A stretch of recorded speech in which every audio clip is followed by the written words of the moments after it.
वाह, ये तो बहुत खुशी की बात है। जी बिल्कुल बिल्कुल। पर मेरी माँ चाहती है हम लोग एक पता कर ले कि लड़का है या लड़की। और ये तो पॉसिबल नहीं ना। पॉसिबल है ना डॉक्टर साहब? मैंने तो सोचा है कि सुना है ऐसा कि सोनोग्राफी में सब कुछ पता चल जाता है। अरे किशोर जी, इतने पढ़े लिखे होकर भी आप ऐसी बात कर रहे हो? आप कितना बड़ा अपराध है आपको मालूम नहीं है? अरे पर किसी को पता चलेगा तब ना डॉक्टर साहब। देखिए फिर भी आपकी मैं कितनी मदद कर सकता हूं। ये कानून जुर्म है। अरे डॉक्टर साहब, इस देश में कई ऐसे कानून सिर्फ बोलने के लिए बनाए जाते हैं। नहीं देखिए, फिर भी ये पॉसिबल नहीं है। आप किसी और डॉक्टर के पास जाइए। ये डॉक्टर साहब, रिस्क के बिना जिंदगी क्या है? और मैं तो आपको इस रिस्क की कीमत भी देने के लिए तैयार हूँ। क्या? यानी आप मुझे रिश्वत देना चाहते हैं? नहीं नहीं डॉक्टर साहब, अरे मेरी इतनी औकात कहा कि मैं आपको कुछ दे सकूं। सिर्फ आप मेरी थोड़ी मदद कीजिए, मैं आपकी मदद कर दूंगा। मतलब ये डॉक्टर साहब, इस क्लिनिक के रिनोवेशन के लिए और कुछ नए इक्विपमेंट्स लाने के लिए आपने हमारे बैंक से लोन अप्लाई किया है। यस, लेकिन कुछ पेपर्स की वजह से आपका लोन पास नहीं हो रहा है। सही कह रहा हूँ डॉक्टर साहब? आप मेरा ये काम कर दीजिए, अरे चुटकी भर में आपका लोन पास कर दूंगा। जरा सोचिए डॉक्टर साहब, अच्छा अस्पताल रहेगा, अच्छी इक्विपमेंट होगी, तो पेशेंट भी तो ज्यादा आएंगे और फिर उनको सुविधा भी तो अच्छी मिलेगी। किशोर जी, क्या ऐसा हो सकता है? बिल्कुल हो सकता है। सिर्फ आप मुझे इतना बताइए कि मैं मिसेस को चेकिंग के लिए कब लेके आऊँ। आते वक्त आपका चेक लेके ही आऊंगा। ठीक है, आप कल शाम 7 बजे आपकी मिसेस को लेके आइए। थैंक यू डॉक्टर साहब। और ये बात किसी से? अरे नहीं नहीं, आप डरिए मत, चलिए। ओके।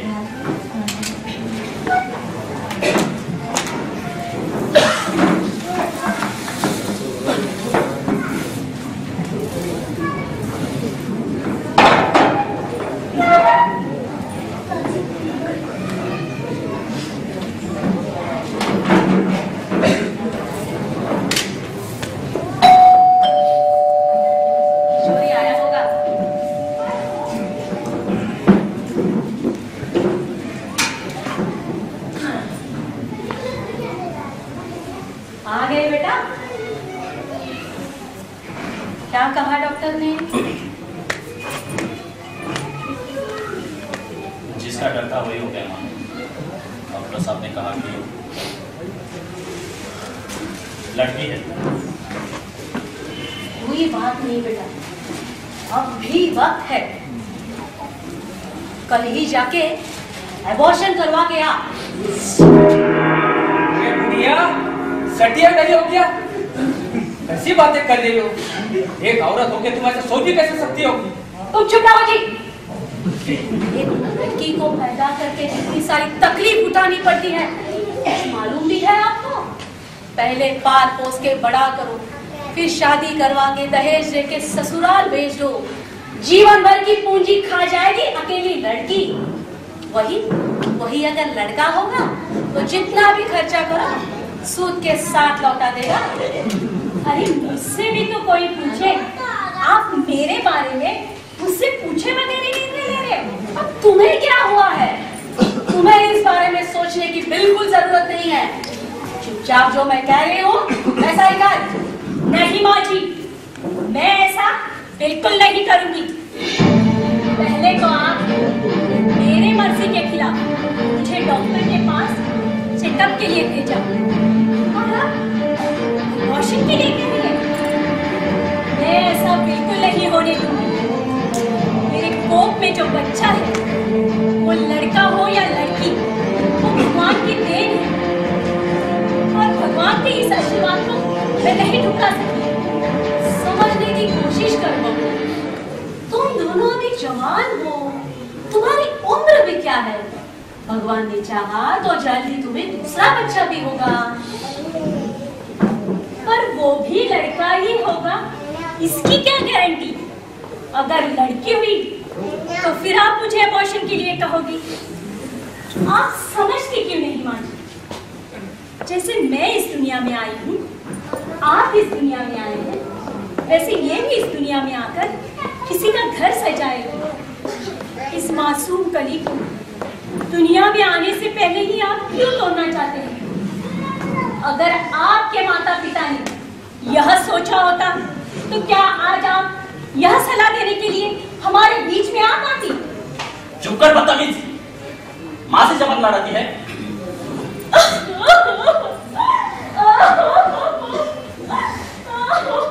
बहुत ठीक कह रहे किशोर, बदतमीज तो तुम्हारी माँ है जो इतना अलग करने जा रही है, और तू भी इसके हाँ में हाँ मिला रहा है। आप बीच में मत बोलो। किशोर, किशोर तुम बहू को समझना, इतना इमोशनल होने की कुछ भी जरूरत नहीं है। थोड़ा दिन बुरा लगेगा, बाद में सब ठीक हो जाएगा। भगवान, अस्पताल जाओ और डॉक्टर से बात ही कर ले। ठीक है मैम, मैं डॉक्टर का अपॉइंटमेंट लेता हूँ।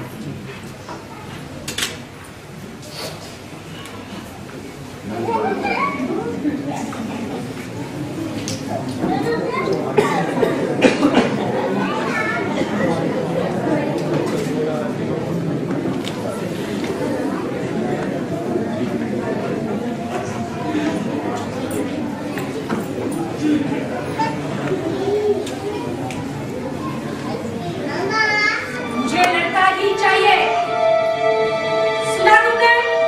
मुझे इस घर में पोता ही चाहिए।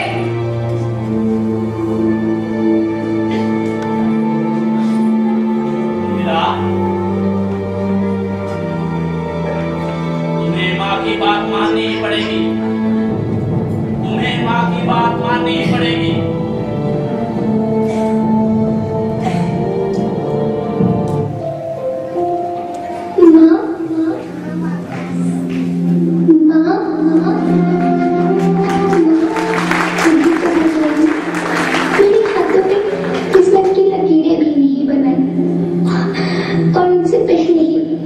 सबने मेरी तकदीर का फैसला सुना दिया।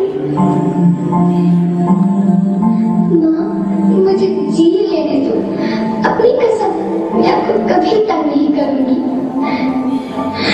माँ, मेरी स्कूल फीस की चिंता मत करना, मैं भैया की किताबों से अपने आप ही पढ़ लिख जाऊंगी। और हाँ, पापा से कहना मेरे दहेज की चिंता ना करें, मैं आपके साथ रहकर आपके बुढ़ापे का सहारा बनूंगी।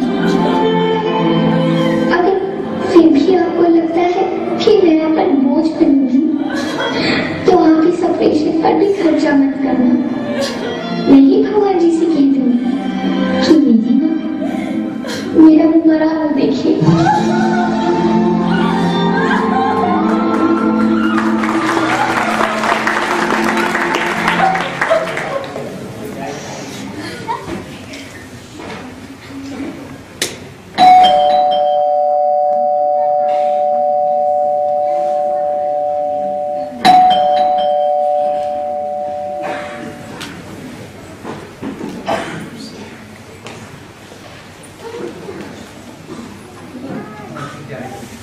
क्या मैडम, क्या चल रहा है?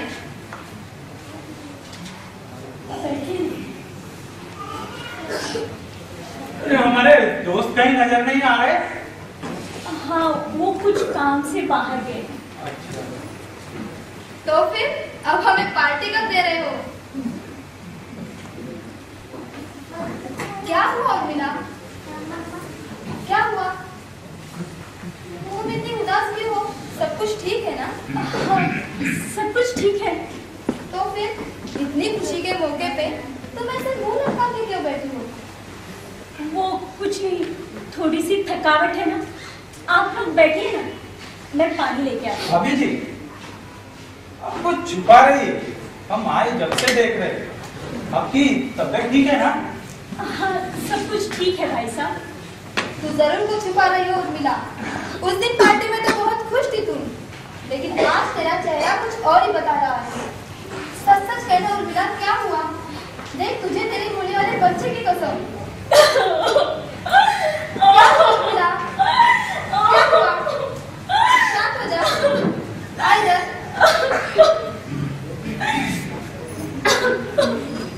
समाचार? देखिए भाभी, अगर आप हमें कुछ बताएगी तो शायद हम आपकी कुछ मदद कर सकेंगे। अब मैं आपको क्या बताऊं भाई साहब, मेरी कोख में जो बच्चा है वो लड़की है और माँ जी नहीं चाहती कि मुझे लड़की हो, वो मेरा एबॉर्शन करवाना चाहती है। क्या? इतने पढ़े लिखे लोग और इतने नीच विचार, पर तुम्हारा पति वो क्या कहता है? वो क्या कहेंगे, वो तो अपनी माँ के हाँ में हाँ मिला रहे हैं बस। और आपको कैसे पता चला लड़की है लड़का नहीं?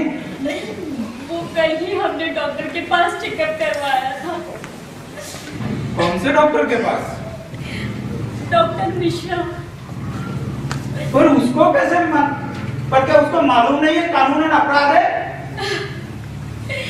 लालच के आगे कौन सा कानून भाई साहब, लोग तो थोड़े से पैसों के लिए खून तक कर देते हैं, ये तो मामूली सी बात है। इस डॉक्टर का तो कुछ करना पड़ेगा। मैं क्या करूं वैशाली, तू ही बता। मैं एबॉर्शन नहीं करना चाहती, मैं इस बच्चे को जन्म देना चाहती हूँ।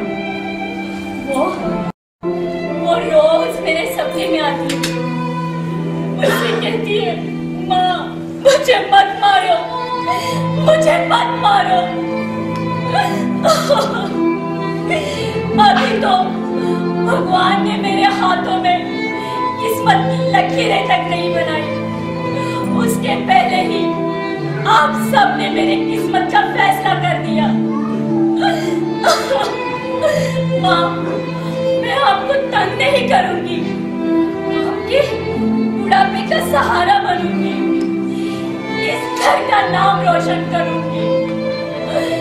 माँ, एक माँ होकर तुम अपनी औलाद को कैसे मार सकती हो? माँ, मैं इस दुनिया में आना चाहती हूँ, इस दुनिया का हिस्सा बनना चाहती हूँ, फूल बनकर इस दुनिया को महकाना चाहती हूँ। माँ, मुझे मत मारो, मुझे मत मारो, मुझे जीने दो, मुझे जीने दो। शांत हो जा, शांत हो जा। देख हम जरूर कुछ ना कुछ करेंगे, ऐसा हालत हम बिल्कुल नहीं होने देंगे। कैसे शांत हो जाऊं वैशाली, मुझे मेरे पति का साथ नहीं है, पिताजी का थोड़ा सा सहारा है, पर माँ जी के सामने उनके भी कुछ नहीं चलती। शांत हो जाइए भाभी जी, सिर्फ रोने से कुछ नहीं होने वाला, हमें कुछ करना पड़ेगा। किशोर मेरा बचपन का दोस्त है, हम एक साथ बड़े हुए, इसलिए मैं नहीं चाहता उस पर या उसकी माँ पर कोई कानूनी कार्रवाई हो, पर इनकी अकल ठिकाने पे लाने के लिए कुछ तो करना पड़ेगा। पर हमें जो भी करना है जल्दी करना पड़ेगा। हम कुछ नहीं कर सकते हैं, इस घर में माँ जी की हुकूमत चलती है, सब लोग माँ जी से डरते हैं। सब लोग माँ जी से डरते हैं? माँ जी भी तो उनकी माँ से डरती होगी। वैशाली, पिछले हफ्ते वो नाटक किया था, उसके मेकअप का सामान तो तुम्हारे पास है ना? हाँ हाँ मेरे पास ही है, पर ये वक्त है क्या ड्रामा के बारे में सोचने का? अरे पत्नी जी, यही वक्त तो है ड्रामा के बारे में सोचने का और करने का भी। स्टेज पर तो तुमने बहुत नाटक किए, अब असल जिंदगी में नाटक करने का वक्त आया है। मतलब मैं बाद में समझाता हूँ। भाभी जी,